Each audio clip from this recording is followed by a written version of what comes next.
बहुत खुशी हुई आप सबने आज कांग्रेस में प्रवेश किया। कांग्रेस का इतिहास है, कांग्रेस के सिद्धांत है, कांग्रेस की संस्कृति है और यही संस्कृति कांग्रेस की ही अपने देश की संस्कृति है। हमें याद रखना है कि अपने देश में आजादी के बाद पंडित जवाहरलाल नेहरू ने, आज हम बांग्लादेश की बात कर सकते हैं, हम किसी युद्ध की बात कर सकते हैं। आजादी के बाद अपने देश पे क्या था? बाबा साहब अंबेडकर ने हमें संविधान दिया, पंडित जवाहरलाल नेहरू ने अपने देश को उस पटरी पर रखा जहां हम धीरे धीरे आगे बढ़े।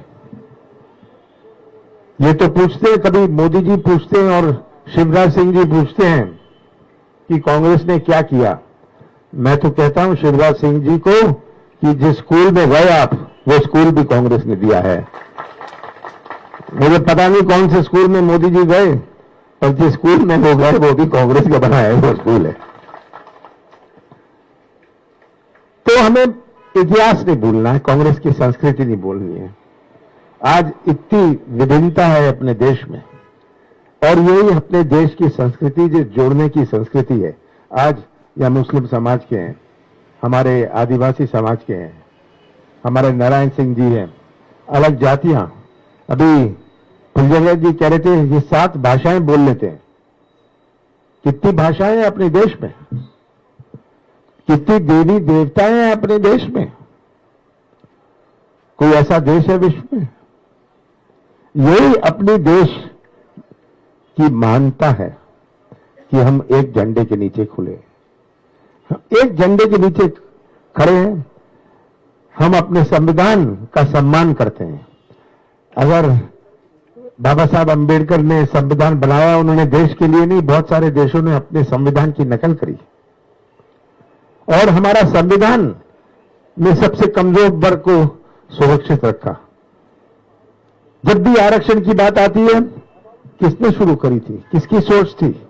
आदिवासी समाज के लिए, उनके अधिकारों के लिए, उनकी जमीन सुरक्षित रहे। किसने कानून बनाए थे? कांग्रेस ने बनाए थे। ये हमें नहीं भूलना है। ये गुमराह करने की राजनीति तो भारतीय जनता पार्टी की है, झूठ बोलने की। कल मैंने कहा विधानसभा में, असत्य बोलो और बोलो जय श्री राम, आपका सत्य भी असत्य भी सत्य हो जाता है। ये भारतीय जनता पार्टी की सही पहचान है। प्रदेश की तस्वीर आपके सामने है। ऐसा कोई वर्ग नहीं है जो परेशान नहीं होए। हमारा किसान होए, वो न्याय, खाद, बीज मांग रहा है, कीमत मांग रहा है, मूल्य मांग रहा है। हमारा नौजवान भटक रहा है, नौजवान जो हमारे प्रदेश का निर्माण करेगा भविष्य में, अगर उसका ही भविष्य अंधेरे में रहा तो प्रदेश का भविष्य क्या रहेगा?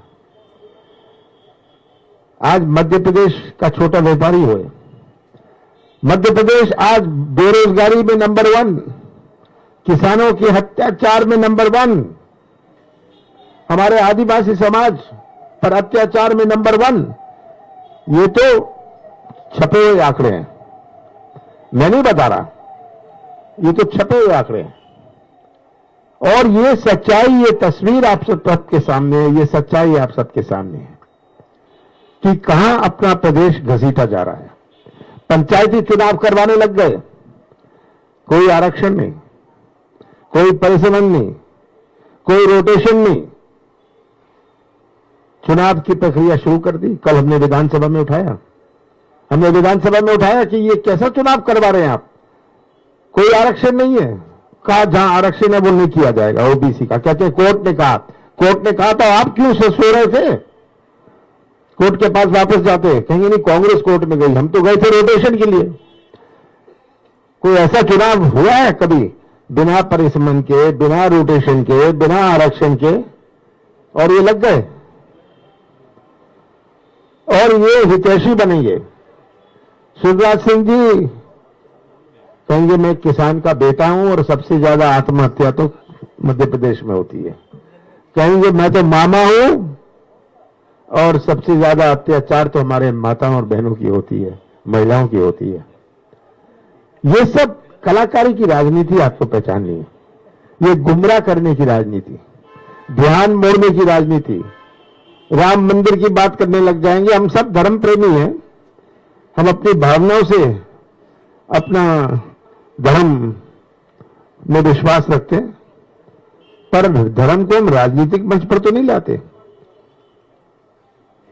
तो ध्यान मोड़ना, पाकिस्तान की बात करने लग जाओ, सर्जिकल स्ट्राइक की बात करो, किसान के ऊपर आप सर्जिकल स्ट्राइक कर रहे हैं और कह रहे हैं कि हम पाकिस्तान के ऊपर सर्जिकल स्ट्राइक कर रहे हैं।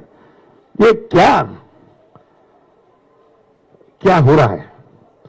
तो मैं आप सबको धन्यवाद देता हूं। आप केवल कांग्रेस से ही आज नहीं जुड़े, आप सच्चाई से जुड़े हैं, आप सच्चाई से जुड़े हैं, और यही सच्चाई है जो हमारा भविष्य सुरक्षित रख सकती है। यही सच्चाई हमारा भविष्य सुरक्षित रखेगी। माताएं बहनें आई हुई हैं, बच्चों को इतने प्यार से पाला पोसा है, पर बच्चा भटक रहा है, उसके सामने कोई उपाय नहीं, दिखता नहीं है, कोई रोशनी नहीं दिखती। चलो आज अंधेरा है, पर कल तो रोशनी है, उसको तो रोशनी भी नहीं दिखती। ये आज तस्वीर आप सबके सामने है। तो मैं आपको धन्यवाद देता हूं, आपने सच्चाई पहचानी। मैं आपको बधाई देता हूं कि आपने सच्चाई पहचानी, सच्चाई अपनाई, और आप दूसरों को भी आंख खोलिए, कान खोलिए, जो आज ये सच्चाई नहीं देख सकते। देख भी लेते हैं, हाँ, पर कहते हैं हम तो भक्त हैं। ये भक्तों का कोई इलाज नहीं है। ये डीजल का भाव भी 200 रुपए हो जाए, भक्त तो भक्त बना ही जाए। चलिए भक्त, आप जाके अपना काम करिए, हम अपना काम करेंगे, हम आम जनता की आंखें और कान खोलेंगे। आप सबका बहुत बहुत धन्यवाद। सर, राजाराम जी और कौल साहब आपका स्वागत करना चाहता है। एक बड़ी